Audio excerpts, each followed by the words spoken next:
Achtung, dies ist ein Meinungsblock. Alle Talks sind reines Stammtischniveau, mit humoristischen Ansätzen, oft emotional, manchmal auch polemisch. Erwartet keinen analytischen Expertentalk, liebe Freunde. Hallo, Moje, Jode Dach. Herzlich willkommen auf meinem kleinen, bescheidenen Kanal. Ich bin der Leo, schön, dass ihr eingeschaltet habt. Ja, liebe Freunde, mit Ach und Krach gewinnen wir beim SSV Ulm. Und ja, ein bisschen quatschen wir darüber. Hier habt ihr mehr so die emotionale Ebene, das analytische Expertenwissen, das habt ihr bei meinen Freunden in der Videobeschreibung. Und von daher legen wir am besten mal los an der Stelle. Ja, Gott sei Dank gewonnen im Nachhinein. Ich hatte zwar irgendwie prophezeit, dass wir da verlieren. Lange Zeit lang sah es zumindest so aus, als ob wir da irgendwie mit einem 0-0 rausgehen oder als ob eher die Ulmer dieses, ja, nennen wir es mal, ja, Glückstor ist vielleicht der falsche Begriff, aber dieses Tor aus dem Nichts vielleicht noch irgendwie erzielen. Klar, will jetzt nicht hier sagen, dass es irgendwie bei denen offensiv so aussah, aber es lag für mich so ein bisschen lange Zeit lang in der Luft. Und ich muss ehrlich sagen, das Spiel hat mich extrem gelangweilt. Wäre natürlich anders gewesen, wenn ich vielleicht dort gewesen wäre, also vor Ort. Aber ja, habe mich nicht mal um eine Karte bemüht, muss ich auch ehrlich sagen.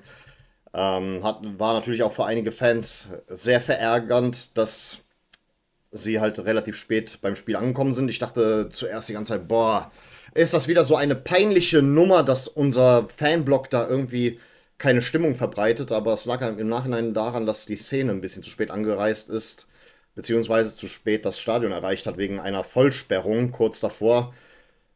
Zweite Halbzeit habt ihr eventuell die Choreo gesehen. Ich habe mich da mit Leuten im WhatsApp da ausgetauscht und habe mich auch relativ viel darüber aufgeregt. Dachte mir auch so, toll, weißt du, das, worauf wir uns am meisten verlassen konnten, die Stimmung, die bieten wir jetzt auch nicht mehr, aber ich habe mich geirrt. Stück für Stück ist dann immer mehr und mehr unsere Atmosphäre zu vernehmen gewesen, aber die Ulmer selber habe ich, zumindest liegt es vielleicht an den Mikrofonen, sehr stark vernommen. Ja, und ich muss ganz ehrlich sagen, das Spiel hat mich extrem gelangweilt. Ich habe viel am Handy gehangen, sage ich euch ganz ehrlich. Ich habe sehr, sehr, sehr, sehr viel am Handy gehangen. Das war wirklich ein Schnarchkonzert, muss ich im Nachhinein sagen. Das war wirklich das langweiligste Spiel und deswegen für die das im Fanblog verfolgt haben, war das sicherlich irgendwie anders. Gehe ich mal stark von aus. Das ist natürlich dann halt auch noch schön, wenn du so viele Kilometer fährst und du gewinnst im Nachhinein. Aber ich könnte hier echt nichts rekonstruieren.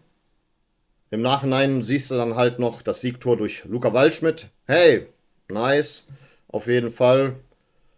Kann man auf jeden Fall mal loben, dass ihm das gelungen ist, dass er da in dem Moment auf Zack war. Aber lass mal die Kirche im Dorf. Also, das wird jetzt trotzdem nicht unser Megatorjäger. Ich hatte auch irgendwie ein scheiß Gefühl, als dann halt auch noch Steffen Tigges auf den Spielbogen stand. Ich hab's euch gesagt, dass er spielt.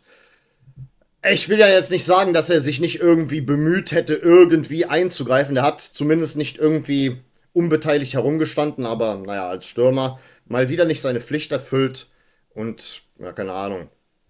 Bist jetzt eine Liga tiefer und triffst immer noch nicht. Was soll ich jetzt sagen? Also Rondic auch immer noch keine Soforthilfe, aber da wurden wir ja darauf hingewiesen, dass er keine Soforthilfe ist. Habe ich schon in der letzten Folge gesagt, habe ich euch schon gepredigt und vermittelt, was da Christian Keller wieder für einen Blödsinn erzählt hat. Zuerst hieß es ja, wir verpflichten nur Leute, wenn sie uns sofort helfen, und plötzlich ist keine Soforthilfe. Ey, unfassbar, das verdient eigentlich noch ein eigenes Video. Bald ist ja wieder so eine kleine Länderspielpause, vielleicht mache ich da so ein Special-Video dazu, aber muss ich mich noch ein bisschen dran setzen und ein bisschen damit auseinandersetzen. Sage euch jetzt schon, in der Länderspielpause gibt es dann so ein Video pro Woche.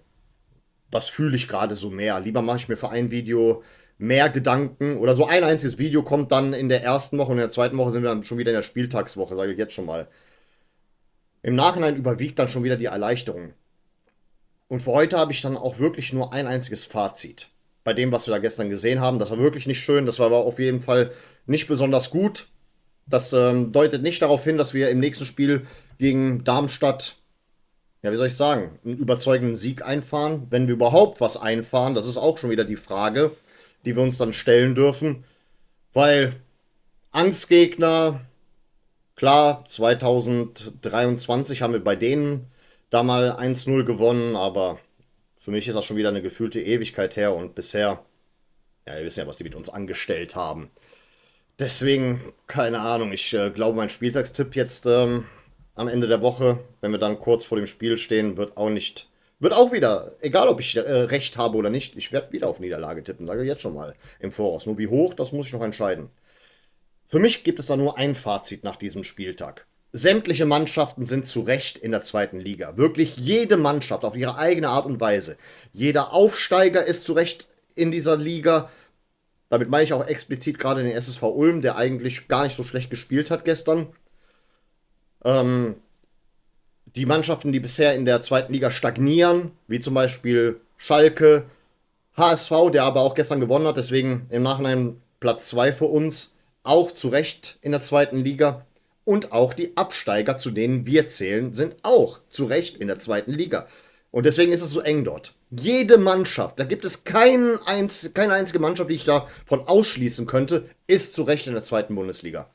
Wirklich, wirklich jede Mannschaft. Und deswegen ist die Tabelle so eng. Das ist nicht so irgendwie wie 1996, 97, wo dann der erste FC Kaiserslautern abgestiegen ist, dann das Jahr darauf auch noch nach dem Aufstieg auch noch deutscher Meister wurde, bis heute das größte Fußballwunder im deutschen Fußball, wo du gesagt hast, die sind ja eigentlich gar nicht zu Recht in der zweiten Liga. Das ist nicht so. So eine Mannschaft hast du dieses Jahr nicht dabei. Du hast höchstens mit dem HSV eine Mannschaft, die das Potenzial hat, sich abzusetzen, und das war's dann auch. Vom Rest her, sage ich ganz ehrlich, so bis ins tiefe Mittelfeld hinein, könnte jeder immer noch aufsteigen. Deswegen wird interessant für die nächsten Spieltage, wird leider Gottes ziemlich spannend. Ich kann jetzt da ehrlich gesagt keine Prognose machen, aber wenn es nicht im Sommer einen Umbruch gibt, dann wird der Aufstieg nur eine Momentaufnahme sein. Und zum gestrigen Spiel einfach nochmal so ein letztes Fazit. Also im Nachhinein fühlte sich das an, als ob du eine Serie verfolgst. Und da gibt es mal herausragende Folgen, da gibt es mal verdammt wichtige Folgen, da gibt es mal richtig schlechte Folgen, wo aber ein einziger Handlungsstrang wichtig war für die Gesamtstory und für den Abschluss der Serie, sodass du auch diese Folge nicht auslassen konntest. Und sowas war das gestern. Mit diesem Tor in der 86. Minute, das einzige Highlight. Auch noch eingeleitet durch Max Finkgräfe immerhin. Naja, die Leistung war auch noch irgendwie relativ mittelmäßig.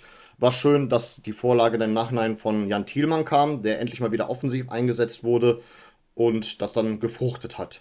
Ja, das sind so die positiven Dinge, die ich hier rausziehe. Aber wie gesagt, ist mehr so, wie gesagt, in der Serie so eine Filler-Folge, die einen einzigen interessanten Handlungsstrang hatte. So ungefähr fühlt sich das im Nachhinein an. Das ist dann auch alles, was ich für diese Woche zu unserem Spieltag zu sagen habe. Und von daher sind wir auch schon am Ende. Ich bedanke mich recht herzlich für eure Aufmerksamkeit. Vielen Dank fürs Zusehen. Und dann würde ich an der Stelle sagen, auf Wiedersehen. Denn wir wollen uns doch wiedersehen.